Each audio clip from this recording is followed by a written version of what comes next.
Guys, நான் உங்கள் எல்லாத்துக்குமே ஒரு ஃப்ரீ அட்வைஸ் கொடுக்குறேன்.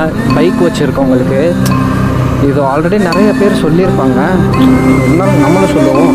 என்னன்னு பார்த்தீங்கன்னா, நீங்கள் எவ்வளோ கோவமாக இருந்தாலும் சரி, லைக் ஹை பீக்கில் கோவமாக இருந்தாலும் சரி, அதே மாதிரி ரொம்ப ஹாப்பியாக இருந்தாலும் சரி, ரொம்ப சேடாக இருந்தாலும் சரி, ஸோ எல்லா எமோஷன்ஸுக்குமே வந்துட்டு அந்த எமோஷனல் ஃபீல் இருக்கப்போ, இப்போ நார்மலாக நீங்கள் ஸ்டேபிளாக இருக்கப்போன்றது வேறு.